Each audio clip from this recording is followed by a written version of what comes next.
Welcome to the American Classroom Podcast. My name is Jared Taylor, the host, and I'm with Lindsey Crosland, my co-host of American Classroom. Lindsey, how are you? Good. Good. And we're lucky to have Kathleen Lopez, principal of Heritage Academy Gateway, and Dave Stuart Jr., a special guest here, author of The Will to Learn. Dave, Kathleen, welcome. How are you? Good. Great. Well, we're excited to talk with you about a book published 2023 last year, and very influential on the topic of scholar-student motivation.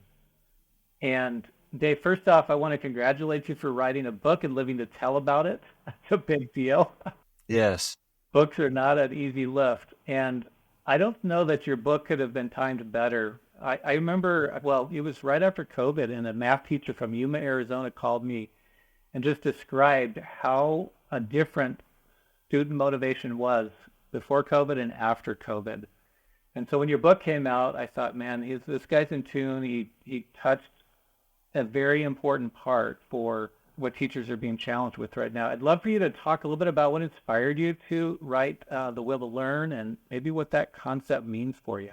Book writing for me is very, very long.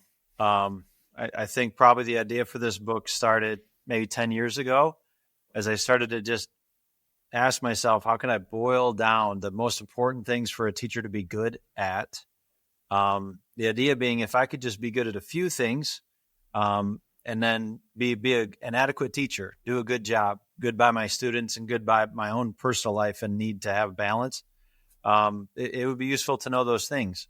So in 2018, I wrote a book called These 6 Things. And one of those things was student motivation. But I knew even in writing this one chapter on student motivation, that there was so much more there that I felt compelled to explore.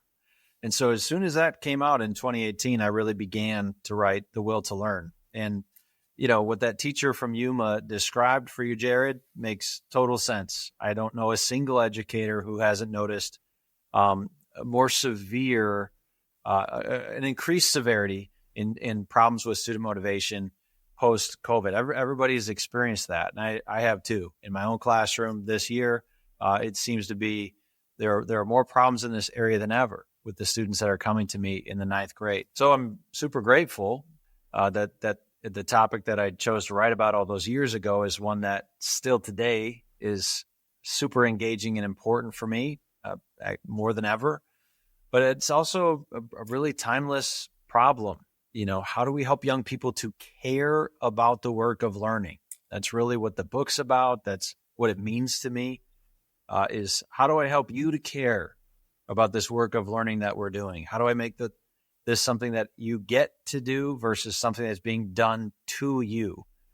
That's what I'm after with The Will to Learn. From the student, the scholar, comes this desire to learn. How do I create that? Because if I can do that, if I can help that, my job will be easier, more enjoyable. Their job will be easier, more enjoyable. And the classroom can be a good place. Well, and I even, as I was reading it, I'm like, every parent should read this book. Like, we teach our kids stuff every day. We don't have to wait until a teacher is in front of them trying to get them to care about math or history. So the way it's written is really relevant to whether you're just, a parent that's not teaching them every day, a homeschool teacher, or a teacher in the classroom. So yeah, it would be ideal if parents could be empowered with this info too. I use it a lot with my children, this way of thinking. All kinds of students, right? And there's the kind that sit in class, they sit on the front row, they take notes, they're motivated, right? We're not talking about those. We're talking about the ones that are not motivated or maybe have lost motivation, or maybe they're motivated in math, but maybe not in English or the humanities. But the fact that we're talking about motivation is the fact that we're talking about those that really could benefit from being an educated American and what that really means, and bringing up, addressing those that really have talents and ambitions, but maybe they're latent, maybe they're not discovered right now. Why did you choose the title Will to Learn? I think partly because the word student motivation, that phrase is just too overloaded with meaning. It's like linguistically exhausted. It means something to everybody. And so when you mention motivation, there's all these misconceptions. So in the early chapters of the book, I'm trying to point people's attention to the idea that what we're after here, the will or the heart, the spirit of the student, this like core executive center of the human being, that's what we're thinking about when we think about motivation. Something deeper and more central to us than even our brains, So this wasn't going to be a book primarily of cognitive science. This wasn't going to be a book about dopamine and, the different neurotransmitters. This can be something more fundamental. And I think related to what you both were just saying is this idea of, for our demotivated students, they actually want to learn. There's never been a student that likes being demotivated. So the state that they desire is to be motivated. And so the question is then, okay, how do I help you to grow into that state? The student in the back of the class that's doing everything but the work that I'm asking them to do, how do I help them to do that? Not just because I've figured out a system to make it impossible to not do work in my class, but because they're slowly but surely starting to enlist themselves in the work. And you mentioned a well-motivated student too, Jared, and that's interesting because a lot of our well-motivated students in school, they're not actually motivated by learning. They're motivated by some type of extrinsic reward, a good grade, getting into a good college. And so in the book, I try to make the point that this isn't really a true will to learn either. This is motivated behavior, right? They're doing the things that the teacher's asking, but they're doing it to get this stuff versus just, I want to learn more about history. I want to gain knowledge in science. I want to grow my musical abilities in music class. So those are two very, very different people. And so this student that's genuinely there just to learn, that's the biggest thing they're excited about today. In secondary schools especially, that's a really rare student, unfortunately. And I think that's what's so appealing to me about it is that this will to learn can be looked at in every subject area, in every place. So as a principal, when you're looking at professional development for your staff, you find lots of things that would be really good for a math teacher or really good for an English teacher. But this is addressing that intrinsic motivation that we want our kids to love learning for the sake of learning. One of the goals we have in my building is that our kids won't ever want to stop learning, that there's not an end game here. It's not when I get into college. It's not when I graduate, but having so much of a joy of discovering new things. Like as an adult, I'm going to go learn Spanish. And because it's fun to learn something new, I'm going to learn how to cook. That's the focus we're taking on it in my building, is how to develop that love for learning. And the lesson that we just went through at our last staff development was Dave's Rainbow of Why, where as a teacher, you're trying to hit all of the different reasons. So the Rainbow of Why is, let's see if I get an A on my assignment here, Jared. The Rainbow of Why. So it's all the different reasons that our scholars are going to see value in something. So as a teacher, how can you connect with all these different kinds of people and individuals? And how can I make my instruction, my lesson, how can I show value to my students? So maybe there's value in the beauty of a mathematical equation. Maybe there's relevance to it, and having teachers think about all those different perspectives and reasons, but just with the same goal, regardless if you're teaching choir or PE or English, that we just want our scholars to love learning for the sake of learning. At Heritage, I know you talk a lot about self-governing scholars, and we talk about self-learning scholars, and the root of that is motivation. And love the fact that Dave, you touched on one misconception. Maybe we'll talk a little bit about what some of those are, because I think, and I saw this in business a lot before I came into education, is people want to just default to behaviorism, which is the carrots and sticks, and a lot of the external things. And teachers have that, right? We've got grades that we hold over their heads. We have diplomas, but that only lasts for so long, right? That doesn't totally inspire people to learn and become self-learners. Anyways, I think that is definitely one of the big misconceptions, but I don't know if you want to add to that, or maybe add another misconception or myth when we talk about student motivation that people should be aware of. Yeah, you're getting at a myth that I kind of addressed earlier with the student who appears really well motivated but just wants the grade. So what I say is that well-motivated behavior looks like a student doing work, but doing it with the utmost of care. Okay, so you could create a grading system where the only way to get the grade that the student wants is to put in all their care, but it's going to be exhausting for you, exhausting for the students. It won't fit all the students.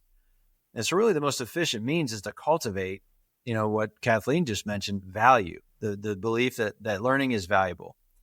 And what's beautiful about the value belief is that there's an abundance of ways to arrive at it. You don't have to just make your Algebra 2 class relevant to students, which is typically good news for Algebra 2 teachers because it's very hard to do that. The older you get, the least relevant stuff is going to be, But if I can value something just because it's enjoyable to solve these new and increasingly difficult math puzzles, if I can enjoy math, value math because it's fun to do this kind of problem solving with my peers. So there's like this social element that's sort of neat. If the math teacher can point out just the beauty of mathematics, which is there, I mean, it's deeply beautiful. And the rainbow of why just helps teachers to kind of realize there's all these different reasons why I chose to pick this subject.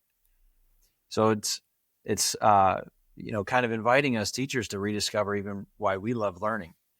And then I would say another myth that's really important to mention briefly is this idea that motivation is just like a static fixed button that's turned off in some students. It's much more useful to think about motivation as this garden.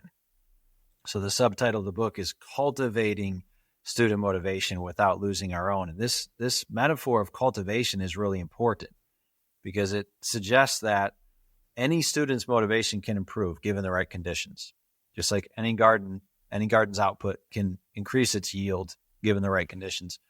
But also, any garden can decrease its yield. It can become overrun with weeds. It can start to be a mess of pests and problems. So the garden must be cultivated. And ideally, by the time our scholars leave us, we've taught them a thing or two about how to cultivate that inside of themselves. But I think for as long as they're with us, we too have a responsibility, a duty, a delightful responsibility to cultivate these in the hearts of our students as well. When I think of I've got a teenager in the 8th grade right now, and when I think of school, all classes are not created equal in that she's inclined to certain things. She probably likes history and English and music, kind of the humanities and cultural side of it. She does play basketball and fun things like that. And so I think listeners thinking they should realize that I don't think students are going to be equally motivated in every topic, but this is a period of discovery where they might actually change their mind. Oh, I'm more of a math and science than an English and history person, or, some combination. So we should give them oxygen to, find their motivation and find where their strengths are academically and, in the elective areas as well. So I think that's good. Well, let's pivot from myths or misconception into some of the strategies. What are some, you've probably been teaching quite a few teachers and they've been implementing some of these. I know at the heritage schools, they've been doing some of these as deep dives in their professional development. I'd love for you to touch on some of those that you've seen, work really well in your classroom and around the country and what we can learn from it. The book has 10 strategies. I'll just mention a few that I'm messing around with in my classroom right now, a few that I'm finding now that the book's been out for a year and a lot of people are adopting it, experimenting. A few that seem to yield the quickest results and the most reliable results. So one has to do with relationships. The kind of relationships that we're after in the classroom are those in which people feel valued, known, and respected. Valued, known, and respected. So when a teacher can signal to a student, an individual, I value you, I know you, and I respect you, typically that teacher's credibility with the student will increase. This will help motivation. And that student's sense of belonging will increase in the classroom. So a very, very simple move that I write about is this idea of keeping track of attempted moments of genuine connection. Moments where the teacher tries to speak to that student the reality, I do see you. I think about you sometimes. I'm glad that you're in my class. It's a pleasure to get to be with you today. So it takes some work in my part because not all my students can I easily, just with no effort, feel glad that they're there. Some of them misbehave. Some of them are really demotivated, and it's exhausting to teach a student that's really demotivated. So I have to do some inner work. But if I can just attempt on a fairly regular basis to just say, hey, Destiny, I'm so glad that you're here today. It's good to see you. Nice job attending to that warm up and giving it your personal best. And then just keep track of those. Like make sure on your roster that you're doing those for all of your students.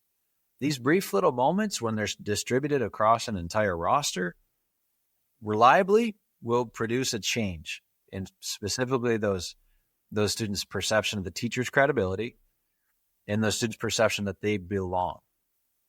So that's a really important one. Another one that kind of relates to what Kathleen was talking about with the rainbow of why is asking your students, creating situations where your students are posed with the problem of figuring out how is what we're learning possibly useful, beautiful, good, enjoyable. How is this valuable to you? And you pose it to students like a puzzle. So sometimes, there was a teacher in Utah, actually, a phys ed teacher, who said, hey, this is what I do with my students. On the day of parent conferences, I say to my students, all right, I guarantee tonight there's going to be a parent that comes in and they're going to say to me, physical education is irrelevant for my student. They're not going to be a professional athlete. They're just fine health-wise as they are. This class is not important. What could I say to this parent to try to just get them to shift their thinking, to try to help them to see that phys ed actually is good for everybody? What can I say to them? So the students respond. The students respond and they give the teacher some potential arguments or ways of thinking about phys ed differently than the problem presented. So this is what I would call a valued within exercise. Anytime that you get students to come up with answers for why do we do math? Why is music? Why are there these music electives in school? We know that not everyone's going to be a professional musician. So this can't just be about career readiness or college readiness. Why is it still worth the time? That's a really useful little exercise to put in front of students on a regular basis. And as they do that, they gain the ability to articulate for themselves, think for themselves. Why are we doing this? So those two will super reliably produce a change. They'll move students along the spectrum of belief, especially when done, with consistency over time. This episode is sponsored by The Art of Josh Nelson. Josh provides wholesome, positively inspiring wall art for homes, as well as custom designs for everything from family art to board games to card games. You can see posters available to purchase by visiting theartofjoshnelson.com. So I can tell you exactly how that works. So last year, Dave also has a blog, and he sends emails out to educators every week, and the value statement. So I assigned all of my teachers to do this. They had to have their scholars, every single one of them, fill out why you think this class was valuable. And I had my teachers provide feedback to me of what they learned. And it was overwhelmingly a really positive experience. My teachers learned a lot on both sides of the coin, how what they were doing was working. And then they could also see ways that they could improve their teaching too. So it was a really, really valuable experience. And the kids overwhelmingly had so much positive things to say about our teachers and our classes that it was kind of an ego boost too, that really helped our teachers. Wow. And then the moments of genuine connection in my building, this is something that we work on continually, and we have for years, having our teachers.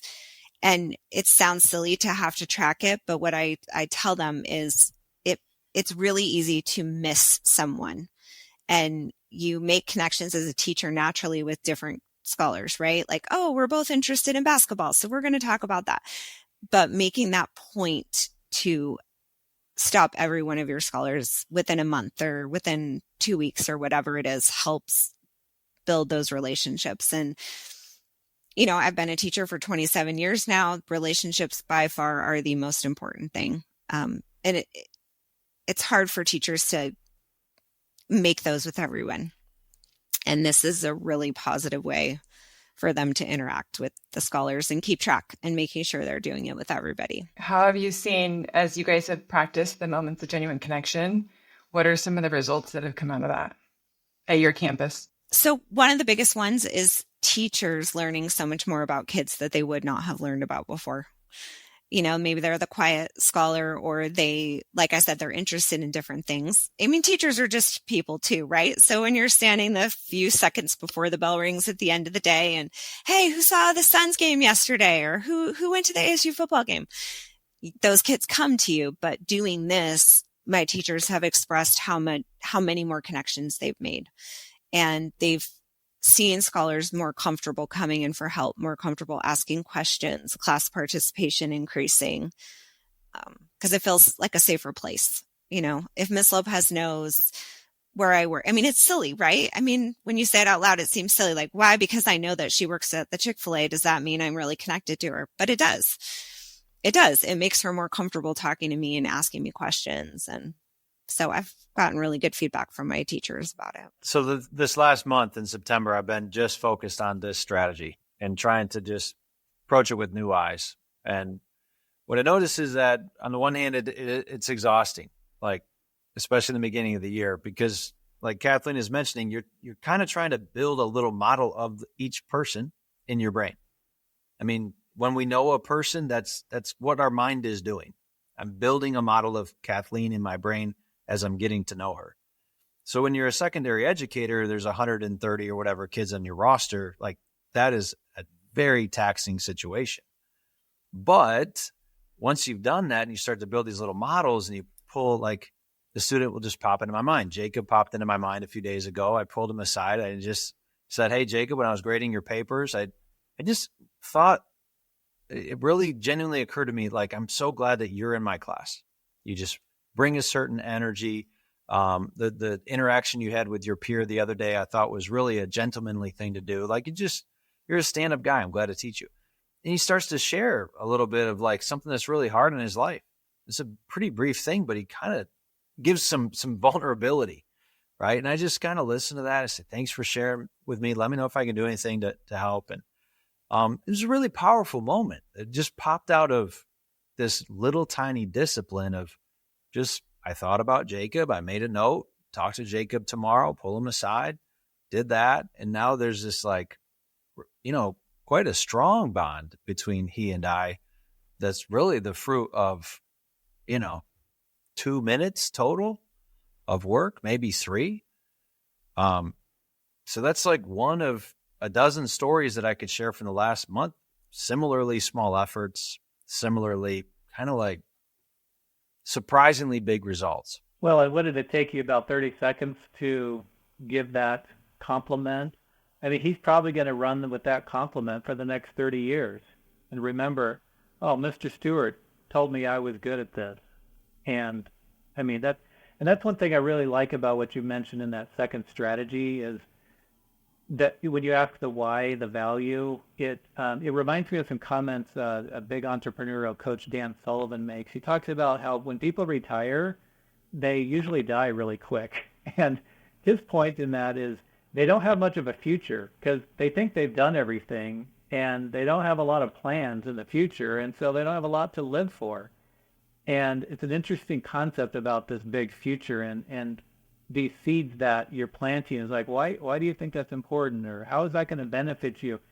You're basically taking this window where the teenagers think from here to the weekend or here, what am I doing tonight? And you're stretching that forward into a future. Why should I live? Why should I be alive? Why, because this is going to actually put some value in your life. And I love how you're just making deposits in their future self and those seeds just continue to grow. I think that's very, very powerful. And while you were talking, it just reminded, like, I'm thinking about my kids. I have a kid in junior high and a child in high school, and they love their teachers who they know care about their success, not just about everyone in the school's success, but like them personally. And that, like you said, is a motivator. And that's where a lot of teachers that are more established can kind of become blind, Lindsey, because once you have general credibility, you can kind of assume like, I'm good. I don't really need to make those one-on-one little touches. But these beliefs in the book, like they're experienced individually, you know. So if a teacher is reputed as caring about everyone, the teacher's going to experience totally different things in the classroom than the teacher who a student knows, like, this teacher sees me, like they think about me sometimes. And that's what your children are just, delighted to talk to you about, is like, this adult really sees me. And it doesn't take like crazy superhuman efforts to signal that to students. Just take some intentionality and a clipboard with the kids' names on it. Dave, how have you seen parents reinforce some of these strategies to help with their young person's motivation in the class? Anything in particular you've seen from the parent side that would be useful? Well, here's one thing that I think is really fun for parents to do. So I call it the argument game. And I invented this at our dinner table one night, but I was thinking about the second strategy, valued within. So I said, okay, Dad's going to make an argument and everyone has to argue against it. And we're going to go youngest to oldest, so that the youngest guy, he's in second grade, he gets to, communicate his ideas and doesn't feel, like, well, what am I going to say that the high schooler didn't say? All right. But I pose things to them like that phys ed teacher in Utah. I say, okay, argument number one. School is a waste of time. School is a waste of time. Everyone has to argue against me. Dean, go ahead. And the kids kind of like it, because kids in general, they do love to argue. They love to engage in critical discourse. Funny how that works. Yeah, and it's a very untapped like energy in a lot of secondary schools too. So this is just like a really simple way where parents could do valued within at home. It kind of adds some fun to the dinner table. I mean, we don't do it every night, not even close, but just like once in a while, do that. And what you're doing there is you're getting your children to figure out for themselves, what are some reasons why someone could possibly think that school is a good use of your time, that learning is good. Yeah. And you're not even lifting much as a parent. Because I just have to come up with a simple statement. Math isn't useful. Go. And then all of a sudden, the second grader is going all the way up to the high schooler who's in algebra, like, is going, and we have a good time doing it. That's good. I love that. That's one of the reasons we use the books at Heritage, and we recommend them. Both your These 6 Things and Will to Learn. A lot of these strategies have a lot of participation, a lot of engagement, a lot of opportunities for the young people to discover. Yeah, and that's the only way. That's the only way you can do it. You like I take pains in the book to never say this is how to motivate students, because really you just need to create conditions where motivation can grow. But human beings don't just passively change in much of anything. I mean, we age passively, I guess, but outside of that, if I go to the gym for the next 2 months and lift weights, my body will respond. I will grow muscles. If I don't, it won't. So it's similar. Like you just have to engage students in these types of things if you want change to occur. They'll respond, and some of your strategies really help to foster that level of trust that some of them need. They might need a little bit more, like, side eye. All right, what is this guy really doing? They'll get there. And also I like the strategies because they're somewhat flexible, right? Because the definition of noise in a classroom doesn't necessarily mean learning or not learning, right? Introverts, they don't learn by talking. Extroverts sometimes do. They need to just verbalize everything and talk. And these strategies are very flexible and nimble for the different styles of learners and motivations of our young people. I had experience with teachers that jump on the table and they're excited and they know so much about history, but I did not care at all. I didn't want to do my homework. And I think some of those other things were really missing. So like you said, he had credibility in the topic, but some of the others were missing. And so when you think about, Kathleen has done an episode with us on Master Teacher, right? And like these things have to be present. And I love that there's these exercises to practice and to engage in. If you feel like something's missing, my students, I love the topic. Why don't my students love the topic? So. And that curiosity is so much of the battle, Lindsey, right? Because I think, again, the common myth is it's just post-COVID. It's just what we're dealing with. So I would just argue COVID multiplied what was already there. It multiplied the disengagement, the lack of motivation, just the general sense of malaise in secondary schools. It was already there. This multiplied it. And there are reliable means to improve these things over time. I would argue too, like for my population and my campus, we are very much those scholars you described, Jared. They're very motivated by a grade. They're motivated by a GPA. And for me and my teachers, that's great. That's great if you can do that, but we want to go beyond that. It needs to be more about that. So yes, there's that, what you described about post-COVID, but it's also for the kids that don't look like that on the outside. And when they are only working towards a grade, we all know they're not learning much. They're remembering something to take a test tomorrow, but how much are they learning and how much are they value about learning? And our whole lives, we need to continue to learn. Back to your example about retiring and dying soon. If you have an intrinsic goal to be a better person, to learn things, to experience things for the value of doing them, even if you're going to be terrible at them, that's what I want to instill in my scholars. That love of learning something, to just have the joy of being able to say, I did something new and I learned something today. I might not be great at it. I might not get an A on my test, but I learned something. And I know the other piece too is that I'm capable of learning something. When you're talking about scholars who are unmotivated, so much of it is negative experiences with them not being successful. And so tying all these pieces together with the moments of genuine connection, with having teachers who support them and seeing value in growth instead of a product is really meaningful, I think, to young people. American Classroom is brought to you by Paul Revere Academy. Paul Revere Academy is a new high school in Mesa, Arizona, combining strong academics with technical education. It's co-located on the campus of EVIT, the East Valley Institute of Technology. If you are looking for a high-quality academic setting with the best career technical education in the U.S., all on one campus, then visit paulrevere.tech to learn more. They offer regular tours and still have some seats available for the next school year. Well, I think those of us as American educators should embrace some of these concepts that are in Dave's book even more. I spent some time in South Africa, and I was in a lot of classrooms there for different reasons. A good friend of mine was the principal, and there was just a general malaise in that country. It was in the early 90s, and they just didn't have a lot to look forward to. A lot to be said about that, but just the fact that America does present the land of opportunity, motif very, very strongly.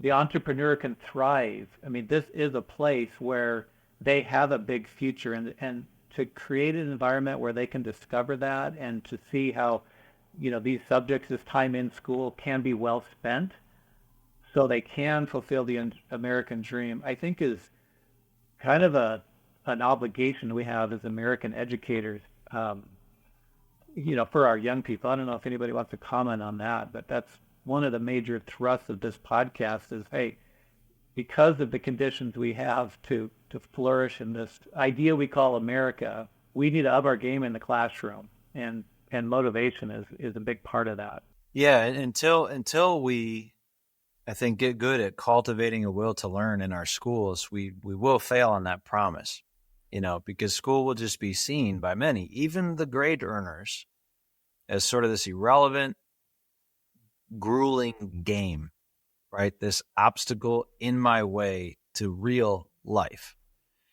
So, I mean, what you're describing is kind of like Kathleen's school's goal of creating people who will never stop learning. I love both of these goals because you're shooting for the stars. You are attaching yourself to what our goals should be. And I think a lot of educators, we just get kind of overwhelmed by how far the current reality is from that goal. But this topic that we're discussing is a key piece to the puzzle. And it's one that the more we engage with, the more we learn, and the closer we get to these lofty things, good. lofty things that you've described. Yep, and we'll get there. We'll get there. I think this is really fun time, Dave. Thanks for letting us pick your brain here a little bit, and thanks for the gift of this book, The Will to Learn. We have a copy right here. If people want to get in touch with you, Dave, and learn a little bit more, what's the best way for them to buy a copy of your book or get in touch with you? Well, you can find the book anywhere books are sold, probably. But to really get in touch with me, head to DaveStuartJr.com. Dave, StuartJr.com. We've got the newsletter that Kathleen mentioned that I write on a weekly basis during the school year. There's links to contact me personally. And I love to hear from colleagues, so please don't hesitate. Or parents too, please. As people have provided feedback over the past year on this particular book, what's been the best feedback you received? I think just that it's having an effect on teachers' motivation, their will to learn about this topic. And, the best thing is to hear people like Kathleen say, we are having discussions here, we're doing work here, and we're finding it meaningful. We're finding it beautiful. We're finding it enjoyable. Because, that's without that, we just won't have the energy to do the amount of learning that we need to do to change our schools. And if we don't have it, how can we give it? Yeah, that's powerful. I've seen my kids impacted by these concepts that have been implemented at Heritage. And so my hope is that maybe if there's school leaders that are interested, that they can get in touch with you and do the courses. Yeah, I loved my visit to Heritage. It's a beautiful and very special school for a few reasons. Just you guys have a unique angle on education, I think, and I think it's really neat. Dave, thanks for your time today. And those of you that are listening, we hope you enjoy this content, and appreciate if you have enjoyed it, want to share it out with people. We'll have some of the links where you can get a copy of Dave's book and some of the other concepts, his website, in our show notes. Thank you for spending your most valuable time with us. And Dave, thanks again for all your hard work and your time today as well. If you like this episode, please like and share with someone who would find this interesting. We appreciate you listening to the American Classroom Podcast today. Thank you.